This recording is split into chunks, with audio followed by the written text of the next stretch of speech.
Assalamualaikum warahmatullahi wabarakatuh. Selamat pagi, siang, malam bagi kawan-kawan yang melihat video saya siang hari ini. Pada video ini saya akan membahas tentang statistika, tepatnya pada ukuran pemusatan data dan ukuran penyebaran data untuk khusus kelas 8 SMP. Nah, bagi kawan-kawan yang punya keponakan, adik, atau sekarang berada di kelas 8, selamat mengambil manfaat dari video saya. Siapkan hati, buku, dan pikiran kawan-kawan, kita belajar bersama hari ini. Oke, yang pertama yang akan kita bahas adalah pengertian dari statistika. Nah, statistika adalah ilmu tentang cara mengumpulkan, menyusun, menggolongkan, dan menganalisis serta mencari keterangan yang penting dari data yang berupa angka. Nah, secara umum, statistika adalah ilmu tentang data. Nah, yang kedua, pengertian dari data. Data adalah informasi atau keterangan yang benar dan nyata yang diperoleh dari hasil suatu kajian atau penelitian. Contohnya, nilai ujian, usia siswa, tinggi badan siswa, atau kepadatan penduduk. Nah, ukuran dalam statistika terbagi menjadi dua, yaitu ukuran pemusatan data dan ukuran penyebaran data. Nah, ukuran pemusatan data terbagi menjadi tiga, yaitu mean, modus, dan median. Sedangkan ukuran penyebaran data terbagi menjadi jangkauan, jangkauan interkuartir, dan simpangan kuartir. Kita bahas satu-satu. Yang pertama, ukuran pemusatan data. Nah, ukuran pemusatan data bagiannya yang pertama ada rata-rata atau mean. Nah, rata-rata atau mean ini adalah jumlah nilai-nilai data dibagi banyaknya data. Nah, biasanya rata-rata ini disimbolkan dengan huruf X, terus ada garis di atasnya, kita baca X bar.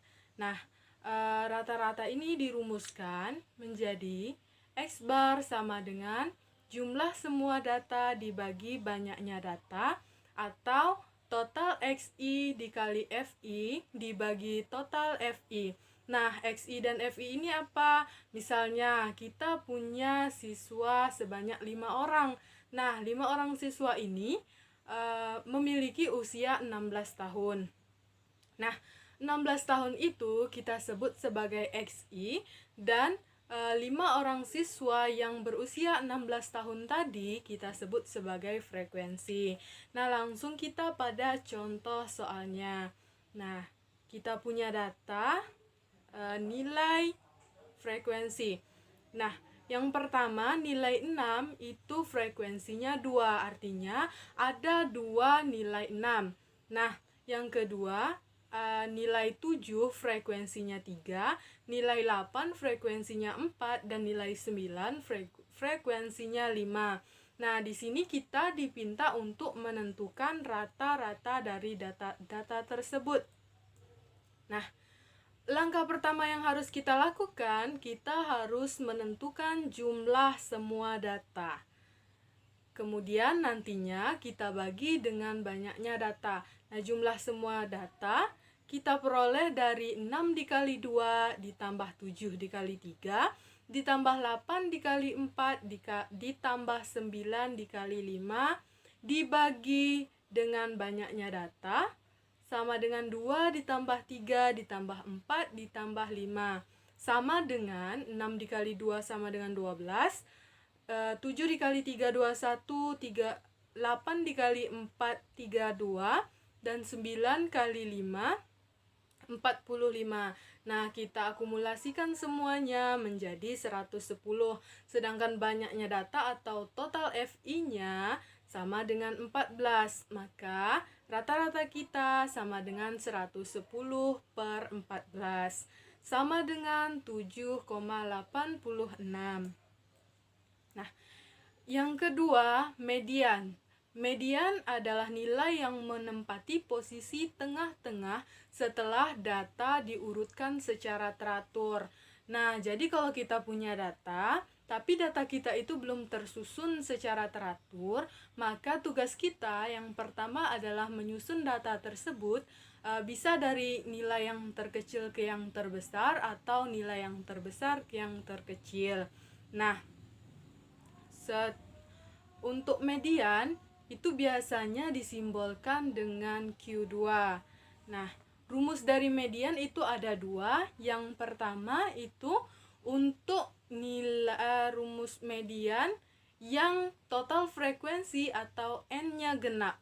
Dan yang kedua, total frekuensinya itu ganjil. Nah, jadi kalau kita punya data N-nya atau total frekuensinya itu genap, maka kita pakai rumus yang pertama, sedangkan kalau yang ganjil, kita pakai rumus yang kedua.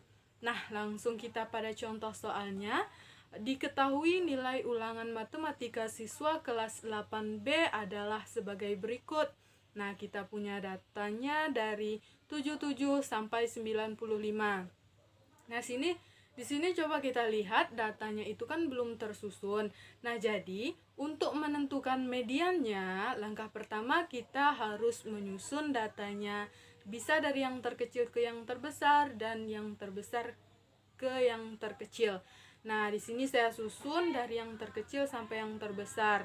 Nah, jadi sama dengan 68, 77, 80, 85, 87 sampai dengan 100. Nah, kalau sudah tersusun data kita, langkah selanjutnya kita hitung data ini, N-nya itu atau total frekuensinya genap atau ganjil, supaya kita mencocokkan jumlah data kita dengan rumus yang akan kita gunakan nantinya. Nah, kita hitung data kita ada 1, 2, 3, 4, 5, 6, 7, 8, 9, 10, 11. Nah, jadi N-nya itu sama dengan 11, berarti kita menggunakan rumus yang kedua karena 11 itu adalah bilangan ganjil. Nah, jadi Q2 sama dengan data ke-11 tambah 1 dibagi 2. Nah, sama dengan data ke-12 per 2. Sama dengan data ke-6. Nah, jadi kita lihat lagi data yang ke-6 itu nilainya berapa dari data yang sudah tersusun. Kita hitung, data pertama itu 68, nilai pertama 68, nilai kedua 77, nilai ketiga 80, nilai keempat 85, nilai kelima 87, dan nilai keenam ada 88. Maka Q2 atau median kita sama dengan 88. Selanjutnya, modus. Modus adalah data yang sering muncul atau nilai data yang memiliki frekuensi terbanyak dalam suatu data. Nah, biasanya modus ini disimbolkan dengan MO. Nah, kalau untuk modus, biasanya kalau kita sudah punya data, apalagi datanya itu sudah tersusun, maka kita langsung bisa melihat mana nilai-nilai yang memiliki frekuensi terbesar. Nah, nilai dalam data yang memiliki frekuensi terbesar itu adalah modus dari data tersebut. Nah, contohnya, kita punya data yang tadi ada 6, 7, 8, 9 sebagai nilai, 2, 3, 4, 5 sebagai frekuensi. Nah, sini langsung terlihat mana nilai yang memiliki frekuensi terbesar dan mana nilai yang memiliki frekuensi di bawahnya. Di sini nilai yang memiliki frekuensi terbesar itu ada 9 dengan frekuensinya sama dengan 5, berarti modus kita sama dengan 9. Nah, yang kedua, pembahasan ukuran penyebaran data. Nah, ukuran penyebaran data yang pertama itu jangkauan. Nah, jangkauan ini adalah selisih nilai tertinggi terhadap nilai terendah. Artinya, kalau kita sudah punya data, maka untuk menentukan jangkauannya kita tinggal melihat nilai tertinggi dan nilai terendahnya. Nilai tertinggi kita kurangkan dengan nilai terendah, maka dapatlah kita nilai jangkauan dari data tersebut. Nah, contoh masih dengan tabel yang sama, kita di sini punya nilai tertingginya itu sama dengan 9 dan nilai terendahnya itu sama dengan 6. Berarti untuk menentukan jangkauan kita tinggal mengurangkan 9 dengan 6. Nah, jangkauan sama dengan 9 dikurang 6 sama dengan 3. Nah, selanjutnya jangkauan interkuartir. Nah, jangkauan interkuartir adalah satu gugus data yang nantinya akan kita bagi menjadi 3 kuartir atau daerah yang masing-masing daerah tersebut kita simbolkan dengan Q1, Q2, dan Q3. Nah, coba kita perhatikan data yang berada di bawah ini. Nah, untuk menentukan jangkauan interkuartir ini, datanya juga harus tersusun terlebih dahulu. Dari yang terkecil ke terbesar atau yang terbesar ke yang terkecil. Nah, untuk menentukan Q1, Q2, dan Q3, maka yang pertama yang kita lakukan adalah menentukan nilai dari Q2 atau mediannya, seperti yang sudah kita bahas sebelumnya. Nah, median itu kan nilai tengah-tengah data. Nah, jadi Q2-nya itu tepat berada di tengah-tengah data ini. Nah, jadi data itu kita bagi menjadi 2. Nilai yang tepat berada di tengah-tengah itu adalah sebagai Q2. Nah, sedangkan untuk menentukan Q1 dan Q3, Q1 itu berada di sebelah kiri Q2. Nah, jadi data yang sebelah kiri, setelah kita mengambil Q2-nya itu, kita bagi menjadi dua bagian, kita ambil tengah-tengahnya. Nilai yang tepat berada di tengah-tengah itu kita jadikan sebagai Q1 atau kita sebut sebagai Q1. Sedangkan Q3 itu datanya berada di sebelah kanan Q2. Terus kita ambil nilai yang di tengah-tengahnya itu sebagai nilai dari Q3. Nah, rumus dari jangkauan interkuartir itu adalah H sama dengan Q3 dikurang Q1. Nah, seperti yang di atas ini kita sudah punya Q3-nya sama dengan 8. Terus Q1-nya sama dengan 3. Jadi kalau kita menentukan jangkauan interkuartirnya, kita tinggal mengurangkan 8 dikurang 3. Nah, jadi jangkauan interkuartirnya berapa? Sama dengan 5. Yang terakhir, simpangan kuartir. Nah, simpangan kuartir ini adalah setengah dari hamparan atau jangkauan interkuartir. Nah, jadi mudahnya nanti kalau kita sudah menemukan jangkauan interkuartirnya, tinggal membagi 2, maka dapat kita nilai simpangan kuartirnya. Nah, contoh di sini kita punya data yang sudah tersusun dari 68 ke 100, berarti sudah tersusun dari nilai yang terkecil ke yang terbesar.